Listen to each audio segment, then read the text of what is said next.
बस और 2 ही दिनों में रक्षाबंधन है। क्या आपने डिसाइड कर लिया कि आपको भाई के लिए स्पेशल क्या बनाना है? और अगर अभी तक सोच नहीं पा रही कि क्या बनाएंगी, तो मेरी आज की ये वीडियो बस आपके लिए है। पूरी वीडियो को बिना स्किप किए एंड तक जरूर देखें। एक ही वीडियो में 4 रेसिपीज आप लोगों के साथ शेयर करूंगी। आज हम बनाने वाले हैं बंगाल की फेमस पेटाई परोठा और इसके साथ मिलने वाला आलू घुगनी। इसे मैंने पेयर अप किया था पनीर टिक्का मसाला और पनीर के खीर के साथ। चारों ही रेसिपीज इजी टू मेक हैं। ऐसे ही मैंने बहुत सारी इजी टू मेक और टेस्टी रेसिपीज अपने चैनल में शेयर किया है। आप उन रेसिपीज को भी देखकर बना सकते हैं। मेरी आज की इस थाली को ट्राई जरूर करें। तो चलिए देख लेते हैं इन्हें बनाना कैसे है। सबसे पहले हम आलू घुगनी और पेटाई परोठा का तैयारी शुरू करेंगे। एक कुकर में ओवरनाइट सोक्ड सफेद मटर और बड़े साइज के 3 आलू को बीच से काट कर डाल दें। अब हम इसमें पानी डालेंगे और ढक्कन लगाकर इसे 6 विसल आने तक प्रेशर कुक कर लेंगे। 3 विसल हाई फ्लेम में और बाकी के 3 लो फ्लेम में। जब तक ये उबल रहा है तब तक हम पराठे के लिए डो लगा लेंगे। एक बड़े से बर्तन में मेजरिंग कप से 4 कप मैदा ले लिया है। मैदा डाल देने के बाद नमक, चीनी, बेकिंग सोडा 2 पिंच और साथ ही कुकिंग ऑयल डाल देंगे। इन सारी चीजों को अच्छे से मिक्स कर ले। इस तरीके से मिक्स करने से गुठलियां तैयार नहीं होंगी और मैदे के साथ ये मिक्स भी अच्छे से हो जाएंगे। इन्हें मिक्स कर लेने के बाद अब थोड़ा थोड़ा गुनगुना गर्म पानी मैदे में डालते जाएं और एक सॉफ्ट डो लगा लें। पेटाई परोठा बनाने के लिए आटे का यूज ना करें। ऑथेंटिक रेसिपी में मैदे का ही यूज किया जाता है। अब देख सकते हैं डो फॉर्म हो गया है। तो अब हम इसे इस तरीके से बर्तन में ही पटकते जाएंगे। इससे क्या होगा कि बेलते वक्त ये सिकुड़ेंगे नहीं। अच्छे से इसे गूंथ लेने के बाद आप देख सकते हैं बिल्कुल सॉफ्ट सा एक डो तैयार है। तो अब हम इसे गीले कपड़े से ढककर आधे घंटे के लिए रख देंगे। अब शुरुआत करेंगे मिठाई के साथ। हम बनाने वाले हैं पनीर की खीर। इसके लिए कढ़ाई में 1 चम्मच घी डालें। काजू और बादाम को फ्राई कर लें। जब ये फ्राई हो जाए तब हम इसमें किशमिश डालेंगे और इसे भी फ्राई कर लेंगे। फ्लेम को अभी लो रखें। सारे ड्राई फ्रूट्स और नट्स फ्राई हो चुके हैं।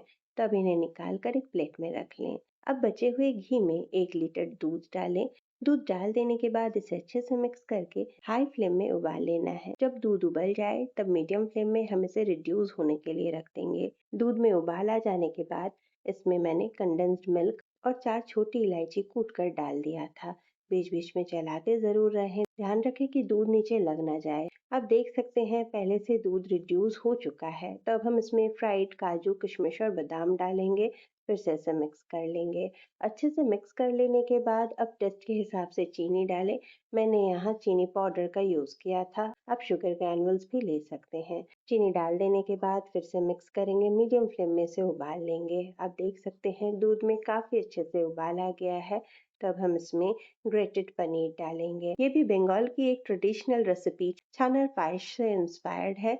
आप चाहें तो पनीर की जगह छेना भी ले सकते हैं। पनीर डालकर इसे मिक्स करेंगे और मीडियम फ्लेम में बीच बीच में चलाते हुए इसमें गाढ़ा बनाने के लिए रख देंगे। आप देख सकते हैं दूध पहले से रिड्यूस हो चुका है और खीर में थिकनेस भी आ गया है। तो अब हम इसमें गुलाब जल डालेंगे। गुलाब जल डालकर अच्छे से मिक्स करें और अब गैस ऑफ करके इसे ठंडा होने के लिए रख दें। जब ये रूम टेम्परेचर में आ जाए तब हम इसे फ्रिज में रखेंगे और ठंडा ठंडा सर्व करेंगे। खीर बनाने के बाद अब हम बनाएंगे आलू घुगनी। इसके लिए कढ़ाई में सरसों तेल डाल दे। तेल गर्म हो जाए तब जीरा, तेज पत्ता, सूखी लाल मिर्च, दालचीनी का टुकड़ा, छोटी इलायची और लौंग डाल देंगे। जब ये मसाले तड़क जाएं तब हम इसमें प्याज डालेंगे और इसे गोल्डन ब्राउन होने तक फ्राई करेंगे। मीडियम फ्लेम में इसे फ्राई करना है। बीच बीच में चलाते जरूर रहें। आप देख सकते हैं प्याज बिल्कुल अच्छे से फ्राई हो चुका है। तो अब हम इसमें अदरक, लहसुन और हरी मिर्च का पेस्ट डालेंगे। इस पेस्ट को डालकर फिर से मिक्स कर ले। फ्लेम को भी लो रखें। अच्छे से इसे मिक्स कर लेने के बाद अब हम इसमें टमाटर डालेंगे। मैंने यहाँ एक बड़े साइज के टमाटर का यूज किया है। टमाटर डाल देने के बाद पाउडर्ड मसाले डालना है। पाउडर्ड मसालों में मैंने यूज किया है हल्दी, लाल मिर्च पाउडर, धनिया पाउडर और जीरा पाउडर। बेसिक से इन मसालों को डालकर अच्छे से मिक्स करेंगे। थोड़ा सा पानी डालेंगे ताकि ये कढ़ाई में लग ना जाए। बीच बीच में चलाते हुए फ्राई कर लेंगे। आप देख सकते हैं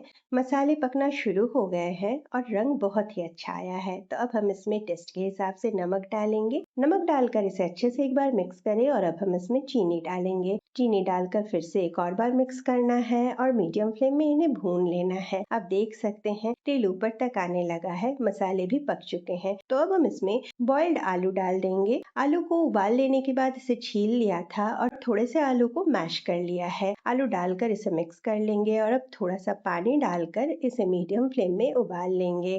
जब ग्रेवी में उबाल आना शुरू हो तब हम इसमें पहले से बॉईल किया हुआ सफेद मटर डाल देंगे। मटर डालकर इसे फिर से मिक्स करें। अभी फ्लेम को लो रखें। मसाले के साथ मटर मिक्स कर लेने के बाद अब हम इसमें थोड़ा सा और पानी डालेंगे। कुकर में ही 2 ग्लास पानी लेकर तैयार हो रहे घुगनी में डाल दिया है और अब हाई फ्लेम में हम इसे उबलने के लिए रख देंगे। आप देख सकते हैं काफी अच्छे से उबाल आ गया है। तो अब इसमें गरम मसाला पाउडर डालें। ये होममेड गरम मसाला पाउडर है। इसकी रेसिपी भी आपको मेरे चैनल में मिल जाएगी। गरम मसाला पाउडर डालकर इसे अच्छे से मिक्स करेंगे और बस तैयार है आलू घुगनी की ये रेसिपी। अब हम हमारी तीसरी रेसिपी पनीर टिक्का मसाला बनाएंगे। इसके लिए कढ़ाई में सरसों तेल डाल दें। तेल गरम हो जाए तब अजवाइन, बेसन, लाल मिर्च पाउडर, हल्दी पाउडर, धनिया पाउडर और जीरा पाउडर डालेंगे। साथ ही इसमें चाट मसाला और टिक्का मसाला डालकर अच्छे से मिक्स कर लें। इन सारे मसालों को मिक्स कर लेने के बाद अब गैस ऑफ कर देना है। अच्छे से इसे मिक्स कर लेंगे। सारी चीज़ें मिक्स हो जाएं तब हम इसमें फेंटा हुआ दही डालेंगे। यहाँ मैंने मीडियम साइज़ के कटोरे का 1 कटोरा दही यूज़ किया है। दही डालकर इसे कंटिन्यूस चलाएं ताकि ये फट ना जाए और इसमें कोई लंप ना रहे। दही को मसालों के साथ मिक्स कर लेने के बाद अब हम इसमें कसूरी मेथी और गरम मसाला पाउडर डालेंगे। इन्हें भी मसालों के साथ मिक्स करें और अब टेस्ट के हिसाब से नमक डाल देना है। नमक डालकर फिर से मिक्स करेंगे। अब हम इसमें प्याज, शिमला मिर्च और पनीर डालेंगे। इन्हें भी मसाले के साथ मिक्स कर लेना है। सारी चीज़ें मसाले के साथ मिक्स कर लेने के बाद अब हम इसमें अदरक, लहसुन और हरी मिर्च का पेस्ट डालेंगे। आप चाहें तो मसाले मिक्स करते वक्त भी इसे डाल सकते हैं। चूँकि मैं भूल गई थी इसीलिए मैंने अभी डाला है। सारी चीज़ें डाल देने के बाद अभी हम गैस ऑन कर देंगे। फ्लेम को अभी मीडियम रखेंगे और ढक्कन लगाकर इसे कुक करेंगे जब तक कि मसाले पक ना जाए और तेल ऊपर तक ना आने लगे। बस 5 मिनट तक ही इसे ढककर कुक करना है। ढक्कन हटा लेने के बाद आप देख सकते हैं तेल ऊपर तक आने लगा है। तो अभी और ढक्कन नहीं लगाना है। हाई फ्लेम में हम इसे बीच बीच में हल्के हाथों से चलाते हुए फ्राई करेंगे। पनीर टिक्का रेडी है। आप देख सकते हैं तेल ऊपर तक आने लगा है और एक्सेस पानी भी सूख गया है। तो अब इसे कढ़ाई से निकाल लें और अभी फ्लेम को लो कर दें। अब हम कढ़ाई में छोटे चम्मच से 2 चम्मच तेल डालेंगे। तेल गर्म हो जाए तब प्याज और टमाटर का पेस्ट डाल दें। इस पेस्ट को डाल देने के बाद अदरक, लहसुन, हरी मिर्च का पेस्ट डालेंगे। इसे भी मिक्स कर ले। अभी फ्लेम को लो रखें और ग्राइंडिंग जार में थोड़ा सा पानी लेकर तैयार हो रहे मसाले में डाल देना है। जब प्याज और टमाटर पक जाए तब हम इसमें कसूरी मेथी, गरम मसाला पाउडर और थोड़ा सा नमक डालेंगे। पनीर के मिक्सचर में भी पहले मैंने नमक का यूज़ किया था तो अभी नमक थोड़ा कम डालें। सारे पेस्ट पक जाएं तब हम इसमें तैयार पनीर डाल देंगे।